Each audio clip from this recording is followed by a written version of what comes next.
একদম ঝামেলা ছাড়াই মাত্র 2টি উপকরণে তৈরি করে ফেলতে পারবেন মজাদার গাজরের বরফি। আসসালামু আলাইকুম। দূর দূরান্ত থেকে যে আমার এই ভিডিওটি দেখছেন সবাইকে অসংখ্য ধন্যবাদ। আমি ফারহান ইসলাম, মুনতাহা রান্নাঘরে সবাইকে স্বাগতম। আজকে আমি আপনাদেরকে একদম সহজভাবে গাজরের বরফি তৈরি করে দেখাবো, তাও মাত্র 2টি উপকরণ দিয়ে। তাই ভিডিওটি স্কিপ না করে শেষ পর্যন্ত দেখার জন্য অনুরোধ রইল। আর আপনারা যদি আমার চ্যানেলে নতুন হয়ে থাকেন, আমার চ্যানেলকে লাইক এবং সাবস্ক্রাইব করতে ভুলবেন না। তো প্রথমেই এখানে আমি বরফি তৈরি করার জন্য 3টি গাজর নিয়ে নিয়েছি। এখানে মাপ অনুযায়ী 500 গ্রাম গাজর আছে। তো প্রথমে এই গাজরটাকে আমি পানি দিয়ে পরিষ্কার করে ধুয়ে নিয়েছি। এবার এটির খোসা ছাড়িয়ে তারপর আমি গাজরগুলোকে খুব ভালো করে গ্রেট করে নেব।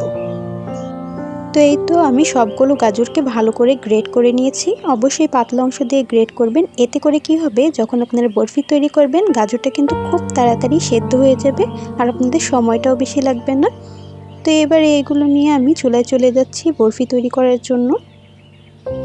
তো প্রথমে আমি চুলাতে একটি প্যান বসিয়ে দিয়েছি।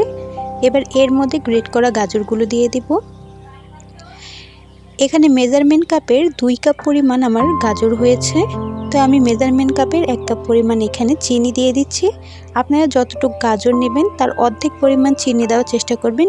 বরফির ক্ষেত্রে এই মিষ্টিটাই কিন্তু ভালো লাগে, কিন্তু আপনারা যদি চান তাহলে এই মিষ্টিটা আরও কম বা বাড়িয়ে নিতে পারেন। চুলার আঁচটি লোতে রেখে এবার অনবরত আমি নেড়ে ছেড়ে দেব। কিছুক্ষণের মধ্যেই দেখবেন চিনিটা গলে যাচ্ছে।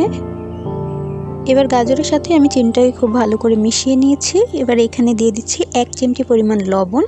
এই লবণ দেওয়াতে মিষ্টির স্বাদটা কিন্তু ব্যালেন্স হবে খুব সুন্দরভাবে।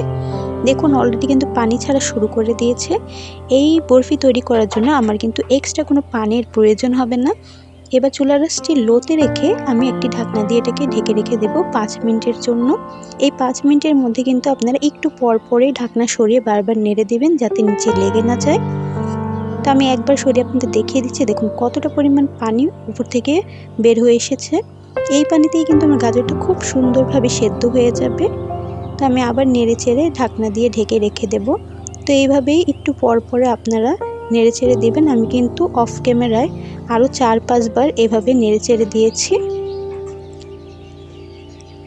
তো ফিরে এলাম আমি 5 মিনিট পর। দেখুন আমার এই পানিটা কিন্তু সম্পূর্ণ শুকিয়ে গেছে আর আমার গাজরটাও ভালোভাবে সেদ্ধ হয়ে গেছে। মানে চিনির যে শিরাটা আছে ওটা ঘন হয়ে আঠালো হয়ে এসেছে। এবার এই পর্যায়ে আমি এখানে অ্যাড করে দেব 1 চামচের মতো ঘি। ঘিটা দিলে কিন্তু খুব ভালো ফ্লেভার আসে। আমি ঘিটা বাইরে রেখেছিলাম, এই কারণে গলে গেছে। তো এবার এর মধ্যে 1/2 চা চামচ পরিমাণ এলাচের গুঁড়া দিয়ে দিচ্ছি, এতে করে খুব ভালো ফ্লেভার আসে। আর দিয়ে দিচ্ছি কাজু বাদাম, কাঠবাদাম আর পেস্তা বাদামের কুচি। এবার সবগুলো উপকরণকে মিশিয়ে আমি 2-3 মিনিটের মতো ভালো করে নেড়ে ছেড়ে নেব। অবশ্যই গাজরটাকে এই পর্যায়ে খুব ভালোভাবে মিশিয়ে ফেলতে হবে, তাহলে বরফিটা কিন্তু খুব সুন্দর হবে।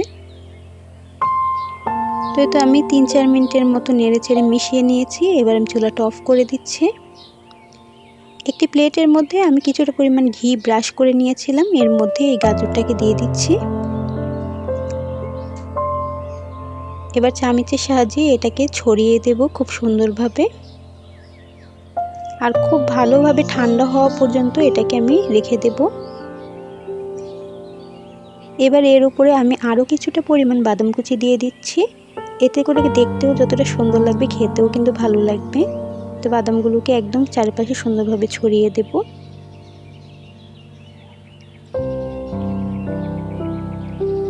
এবার চামচের সাহায্যে আমি চাপ দিয়ে এই বাদামগুলোকে বরফির সাথে সুন্দরভাবে আটকে দেব, যাতে করে কাটার সময় খুলে না আসে, দেখতে তাহলে ভালো লাগবে।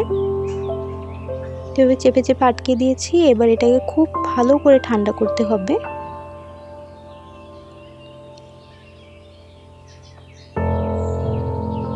তো এই তো আমার বরফিটা দেখুন কতটা সুন্দরভাবে ঠান্ডা হয়ে শক্ত হয়ে গেছে।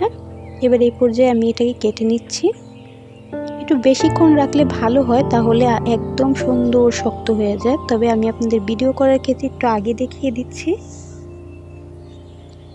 তো বরফিগুলোকে কেটে আপনারা আপনাদের পছন্দ অনুযায়ী শেপ দিয়ে নেবেন, এতে করে কিন্তু দেখতে খুব ভালো লাগবে।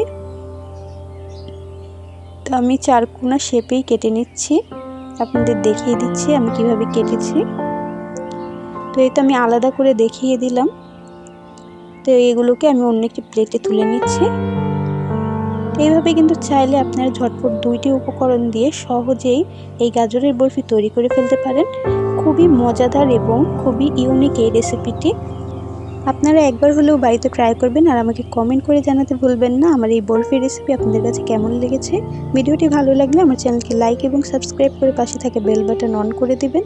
এতে করে আমার চ্যানেলের নতুন নতুন ভিডিও আপনার কাছে সবার আগে পৌঁছে যাবে। তো একটা বরফি আপনাদের নিয়ে আমি কাছে থেকে দেখিয়ে দিচ্ছি। দেখুন কতটা সুন্দরভাবে বরফিটা সেট হয়ে গেছে আর দেখতেও কিন্তু খুব ভালো লাগছে। উপর থেকে বাদামগুলো দেওয়াতে খুব সুন্দর দেখাচ্ছে, খেতেও কিন্তু অসাধারণ হয়েছিল। তো আপনারা কিন্তু এই পদ্ধতিতে একবার হলেও বাড়িতে ট্রাই করে দেখবেন। তো দেখা হবে অন্য কোনো ভিডিও নিয়ে। ততক্ষণ সবাই ভালো থাকবেন, সুস্থ থাকবেন। আল্লাহ হাফেজ।